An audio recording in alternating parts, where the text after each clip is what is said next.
agamane wan selalu menawan dan dermawan. Aku makanya Pak Mawan teko aku ya dermawan. Wah, di sini jenengan ngoten niku aku ya. Iso-iso aku yo ora gawe apa-apa tanyane daster tok. Pak Sumaman langsung duduk ning kandang. Kamu waras ngawur ya. Guyon sak utawa niku saking kagume kula niku lho. Pak Carike muda. Pak Carike Pasarik muda. Pak Lurah nggih ngoten. Bu Camatnya niku. Bu Camatnya cantik. Wonder Woman Pemkab Ponorogo. Tenang kok ya. Ketoke perempuan, tapi jatine niku lanang. Strong. Nggih niku. Lurah Bu Camat niku. Piyaine pejabat. Asmane sinten Bu Camat? Bu Hanifah. Bu Siti Hanifah. Siti Hanifah. Siti tegese lemah. Panguripane wong urip ning alam dunya kuwi jenenge lemah. Siti Hanifah. Hani. Apa? Ayo. Hani. Ayo ngawur ilang dasmu lho ya. Nek Pak Dewan iki. Hani itu tegese hanya nikmat. Wah,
matur sembah nuwun. Assalamualaikum Mas Gareng.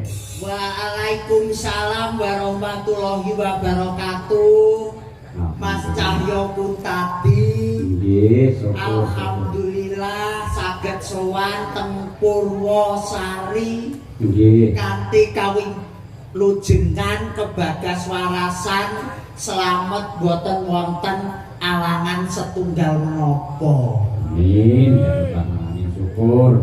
Kados pundi jenengan mirsani semangate Piyayi Purwosari mriki Mas Gareng? Wong lek cara semangate niku pun boten termasuk niki wulan Sela rekor penonton sak Kabupaten Ponorogo. Nggih. Niki kathah priyayi, kathah penonton boten wonten ingkang nandhingi dalu menika, Mas. Nggih. Ini membuktikan bahwa warga masyarakat di Desa Purwosari, Malimbare, Babatan Ponorogo, para penonton sedaya adalah salah satu promotor lestarinya budaya Indonesia. Tepuk tangan untuk penonton semuanya. Mula saka niku urip karo budaya ki bakal endah. Kok ngaten? Nggih, wong ki lek kebaing budaya akeh sing jenenge geguyonan, akeh sing jenenge ngerti neng seniman, uripe bakal kepenak, mulya keluargane, mulya uripe, mulya jabatane. Amin ya rabbal alamin. wayangan bengi niki luar biasa saestu Mas. Sing luar biasa napa niku? Oh, nggih penotone akeh banget. Penotone akeh terus dulure kabeh do ngumpuk rene, bakule niku sekilo. Mas. Nggih ta. Kokono teko kene iki aku lewatke sekilo ki bakul umpet-umpetan kiwa tengen. Masyaallah. Didongakne nggih Mas Gareng nggih. Kula dongakne muga-muga sing bakulan muga-muga laris. Amin. Sing penonton kabeh ingkang rawuh mriki muga-muga pinaringan seger waras. Kathah rejeki. Panjang yuswa. Desa Purwosari muga-muga njayeng bawana saged dados desa ingkang kondhang. Amin. Iku mulane diwonek enekne jenenge bersih desa. Apakah itu bersih desa? Bersih desa itu termasuk ada beberapa suku kata Mas. Iya. Ada ber, ada sing, ada d dan ada so. 4 suku kata. Betul. Yang pertama Bersama masyarakat, Bapak Lurah dan juga tokoh masyarakat dalu menika ngawontenaken tasakuran bersih desa. betul. Iki kabeh do nglumpuk Mas. Nggih. Sing saka Ormas teko, Pak Dewan teko, Pak Camat rawuh, sedaya Ibu Camat rawuh, sedaya nyengkuyung ingkang dados napa idami-damane dulur kula Purwosari. Yang kedua Bersih kawelasaning Gusti bengi iki alhamdulillah boten udan. Nggih. Jare panitia niku mergo ra udan jenengan sing dadi pawange. Lha nggih to, wah kula ki tenan Mas nuwun sewu lho Mas. Lah duwemu kok dipularne kancane. Wong jenenge duwe ilmu wong ora udan iki gampang to Mas. Nah, kula mah guru kali jenengan pripun Mas. Wong kula ki wong elek-elek ngeten iki nggih dukun pawang udan. Syukur. Contone udan teko saka etan. Nggih. Tak tuwak balik ngetan. Udan saka kidul tak tolak melayu ngidul. Udan saka lor tak tolak melayu ngalor. Udan saka kulon tak tolak melayu kulon. Terus Udan saka dhuwur. Wong Purwosari sugih-sugih lho Mas. nggih ta. Ya terope ya dibeki to. Nggih. Kok dadak bingung ora usah golek pawang. Ngudange tukang telo dibeki dulur kabeh ora samar udanan. Nggih, alhamdulillah. Niki palilahi Gusti ingkang teges sedaya niku ikhlas lillahi taala ngenekne hiburan ngenekne tasakuran Mas. Nggih. Diberkahi dening Gusti Kang Maha Agung. Dulurku Purwosari bengi iki wayangan aja ngantek udanan. Aha. Niku. Selanjutnya Dene bengi iki dalange Mas Cahya Kuntadi sekalian Ibu Sukesi Rahayu. Nah, Niku wong sakeluarga. nggih. Terakhir Ben wayah selo niku muga-muga diwontenaken tegese wayangan kados dalu menika. Amin ya rabbal alamin. Pokoke muga-muga kowe ora usah dadak enek anggaran disusut ya ora apa-apa ya Mas ya. Awakmu. Awakmu disusut. Mosok to? Lah aku kancane wong 50 kowe lak ijen. Aku kok ora disusut lho Mas. Lah piye? Pedotel. Ning mboten dados napa Mas. Nggih. Kula ki kali dulur Purwosari ki paribasane dhuwit ki nomor 6 Mas. Dhuwit iku nomor 6 kali dulur Purwosari napa mle kali Mas Arif Pak Carik ganteng lho. Aku ora tega narik 5.000 ya kali 1.500 kok. Saya pertanyaannya sampean kok nyepelekke dhuwit nomor 6. Lah 1 nganti 5 apa? Pancasila. Oh, Pak dosen kok nggih paling boten nggih dasare negara Mas nggih. Garuda Pancasila. Keadilan sosial bagi seluruh masyarakat Indonesia. Bengi iki adil Mas. Ora didhuwurne, ora didekne dulur kabeh sak Purwosari teko rene njaluk donga muga-muga Purwosari saged kondang jayeng bawana. amin ya rabbal alamin. Tur dawuhipun saking panitia lan ugi Pak Lurah, ini adalah ajang uji coba. Mangke menawi masyarakat tetap semangat dan antusias, insyaallah tiap tahun niku tetep wayangan ning digilir bisa uga ning tempel ning input terus ganti ning cepet utara dan sebagainya mengko manut karo masyarakat mergo sing jenenge panitia karo Pak Lurah ki anane mung ngamini apa kang dadi kersane warga masyarakat Mas Gareng. Amin, amin, amin, amin, amin ya robbal alamin. Tiap dusun dienekne wayangan. Amin, amin, amin, amin, amin. Nek mau nggih dawuh Pak Lurah. Gandeng Pak Lurah menika piyai sepuh benjang taun ngajeng tetep wayangan ning wayangan klasik tanpa bintang tamu dagelan Gareng. Mas Cahyo, enek ku nolak tak done apa piye? Iki tak done apa piye ora mesakne. Dulur Purwosari mlumpuk blek lho, kabeh rame Purwosari mlumpuk kene kabeh lho. Kok iso wingi ngedone iki pangkatmu apa ngedone udan lho? Wah, aku pangkatku terop kok. Lho, tukang terop kok iso ngedone udan. desane Purwosari gandeng mau bersih desa wis dijabarkan persuku kata saiki Purwosari aja nganti dilalekke Purwosari 4 suku kata Pur modar iki niki mau setelane ning mburi ra nek kuwi lho saiki iki zamane maju Mas Gareng dadi pelawak kudu serba cepat tepat dan akurat aja nganti sambat. Wong jane kula niku mboten sambat, Mas. Ning lek nggih wong jenengan ki langsung dadakan keten iki kula kan nggih mumet. Lho, apa-apa. Lek cara nggih dulur-dulur nintune kan nggih caces-caces ning nggih kula kuat-kuatne, Mas. Lho, kula kuat-kuatne teng mriki ditenggani menika beliau Bapak Agus Dewan. matur nuwun Pak Agus. Pak Agung Dewan, wonten Bu Camat, Pak Lurah sedaya sak kecamatan Babatan Mas. Iki ora ketang sithik-sithik ya tak onceki ora ketang kok ya lek luput yang benerno. Heeh, omonganmu aja ngubung ae. Ayo Purwosari piye? Yo, kan basane wong nggih boten kok ngoten to Mas. Paribasane kan kula kali jenengan ngeten iki kan ya perlu dengan berpikir. Upamane bocah cilik isih TK. Terus SD, SMP, SMA, terus kuliah. Bareng ngono iso mikir. Ya. Lah ya pikiran Purwosari ya apa? Pur ya apa? Lah pur niku tegese lunas, Mas.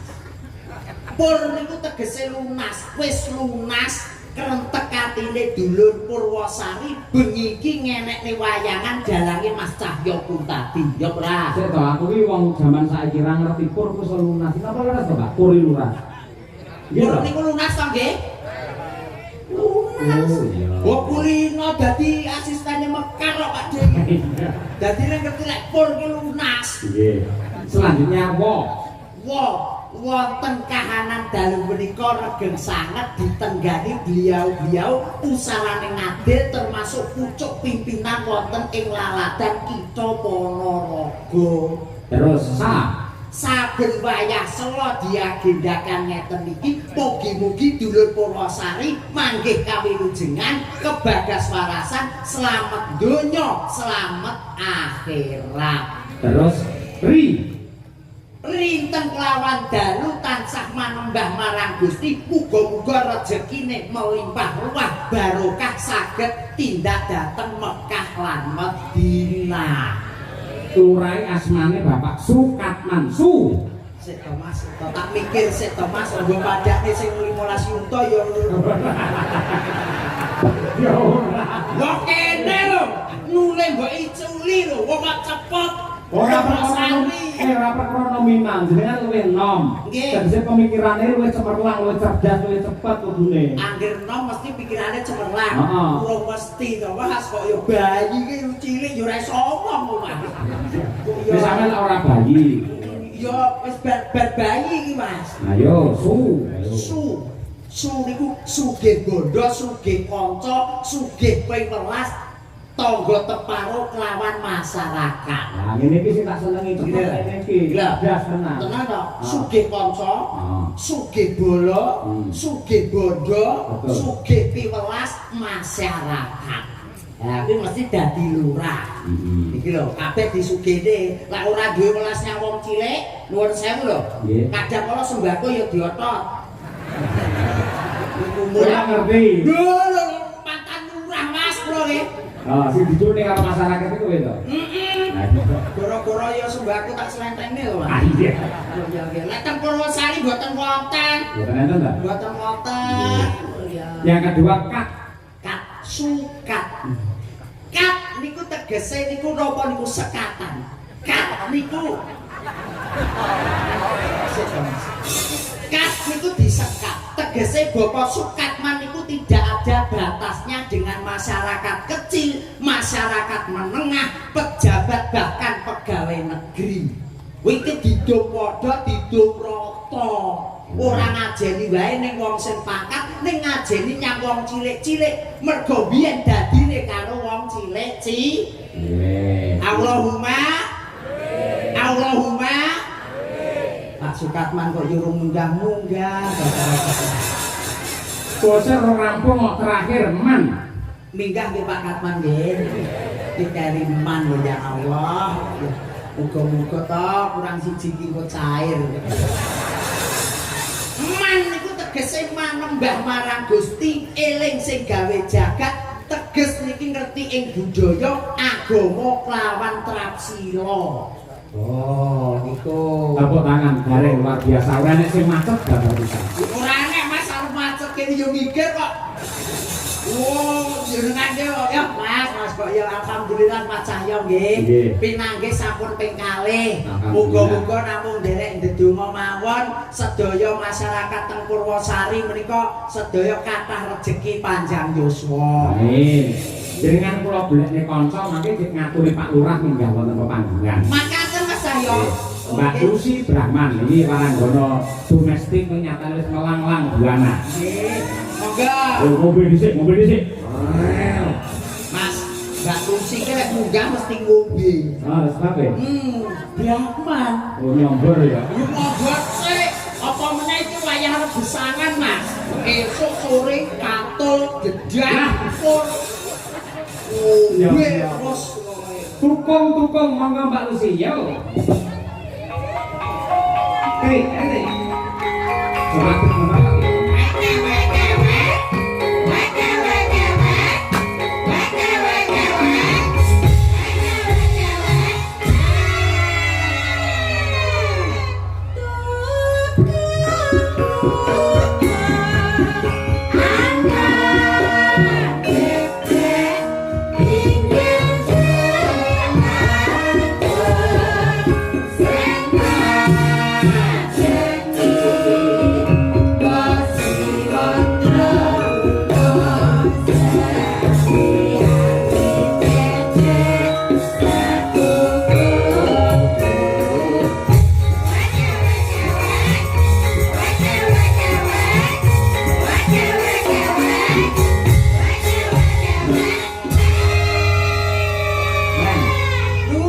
Jawa sasi apa iki? niki selo to, Mas. Bahasa apa?